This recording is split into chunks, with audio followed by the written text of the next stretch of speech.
Le site a été nettoyé il y a à peine une semaine. Et malgré les bacs situés à proximité, riverains, entreprises et passants continuent à déverser leurs déchets sur le trottoir. Plus de 2 ans que le problème perdure dans ce quartier, alors pour la CADEMA, l'heure est venue de passer à la phase répression. Vous êtes en train de chercher quoi exactement là? On essaie de trouver des preuves ou des indices, tout ce qui peut nous mener à essayer d'identifier la personne qui a jeté ces déchets. Comptez 35 à 1500 € d'amende pour les contrevenants. Cette nouvelle brigade de lutte contre l'insalubrité va désormais traquer les pollueurs dans les rues de Mamoudzou. Mais étonnamment, du côté de la population, les administrés sont les premiers à se plaindre de la gestion des déchets à Mayotte. Ici, c'est une population oubliée par les poubellistes. La semaine dernière, ils ont récupéré une seule fois la poubelle, c'est tout. Et à chaque fois, ils les laissent là pendant une semaine. Il y a des vers de terre, il y a des gamins qui jouent avec. Des ordures non ramassées, des bacs pleins à craquer, voire insuffisants, des déchets qui traînent. Les critiques à l'égard des autorités et des sociétés de ramassage sont toujours les mêmes. À Mamoudzou, 2 sociétés différentes sont payées pour ce travail. La Star est chargée de la collecte des ordures ménagères. Son contrat indique 5 passages par semaine. Dans les 16 autres communes, les camions du CIDEVAM 976 passent 3 fois par semaine.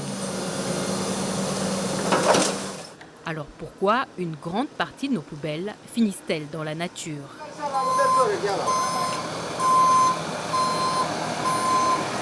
Là, si on doit faire marche avant, là, il n'y a pas un endroit pour faire demi-tour. Alors on doit faire marche arrière, on n'a pas le choix. Il y a d'autres, comme l'autoroute à côté, là, on ne doit pas passer là parce que la route est trop étroite et les poubelles doivent être amenées ici. Après s'être faufilé tant bien que mal dans les rues étroites de Cavani, le camion rentre décharger ses 10 tonnes de déchets au quai de transfert de Hamaha. Ils vont transiter ici avant d'être envoyés à Dzumoni.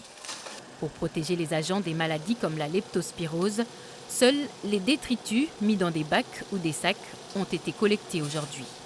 Il fut un temps, on triait les déchets avant de les collecter. Notre travail, ce n'est pas de trier, ce n'est pas de séparer les déchets, mais c'est de les collecter. Donc aujourd'hui, c'est pourquoi pas mal de gens qui ne comprennent pas, qui ne savent pas qui collecte quoi, peuvent dire que la Star ne collecte pas les déchets, alors que c'est faux. Tous les jours, nous commissionnons la commune. Chaque année, la commune de Mamoudzou dépense 2 millions d'euros sur la collecte des ordures. Pour le reste de Mayotte, le syndicat CIDEVAM 976 mobilise les moyens financiers et humains de 16 communes.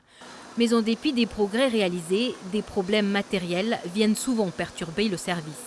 On reconnaît qu'on a eu des soucis sur des camions, notamment nos camions, nos propres camions. Mais on a essayé avec les partenaires privés à côté de faire de location pour pallier à ces problèmes.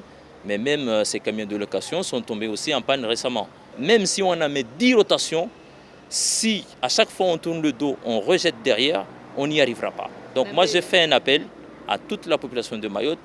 L'affaire des déchets, c'est l'affaire de tout le monde. En tout, ce sont près de 60 000 tonnes de déchets qui finissent chaque année ici au centre d'enfouissement de Dzumoni. Si les ordures ménagères y sont enterrées, les détritus que vous avez pris la peine de trier subissent un autre sort. Les déchets verts sont transformés en compost ou en bois à brûler. Tout ce qui est recyclable est conditionné dans des conteneurs avant d'être envoyé à l'étranger. Mais tous les déchets produits à Mayotte n'arrivent pas forcément à bon port. On jette nos poubelles ici parce que le camion de ramassage n'arrive pas à passer. Il y a trop de voitures garées sur le côté et la route est étroite. Ils nous ont dit de descendre plus bas avec nos poubelles pour qu'elles soient ramassées. On n'a pas la force d'emmener nos poubelles jusqu'en bas. Ici, au fin fond du quartier Mabourini, pas de route, pas d'eau courante ni d'électricité. La décharge, c'est la rivière. Et dans ces taux-là, on peut observer plusieurs déchets différents, comme du plastique, du métal, du verre, etc. Dans les zones plus habitées, le ramassage il se fait quand même, ne serait-ce qu'un peu par rapport à ici. Mais le problème, c'est que tout ce qui a été ramassé là-bas n'est pas forcément vu parce que le déchet finit toujours par redescendre à nouveau sur ce quartier-là. Exemple sur cette plage de Magicavo qui récolte tous les déchets du quartier Dubaï, situé un peu plus haut. C'est les racines du palétuvier qui est là, de l'espèce de palétuvier fleur qui est là. Donc ces racines-là, ils sont là pour pouvoir récupérer de l'oxygène par rapport à la plante. Donc l'effet que les plastiques soient là, ça empêche à l'arbre de pouvoir prendre l'oxygène correctement. Donc ça finira par tomber un jour. On ne risque pas d'en finir un jour. Donc entre ceux, tu en as 10 qui ramassent et tu en as 90 qui jettent derrière. ça finira jamais, ça c'est sûr. Après plus de 7 ans de sensibilisation sur le tri, les mentalités ont du mal à évoluer. En moyenne, sur une année, Maoré ne trie que 3 kilos de ses déchets recyclables, contre 75 pour un habitant de l'Hexagone.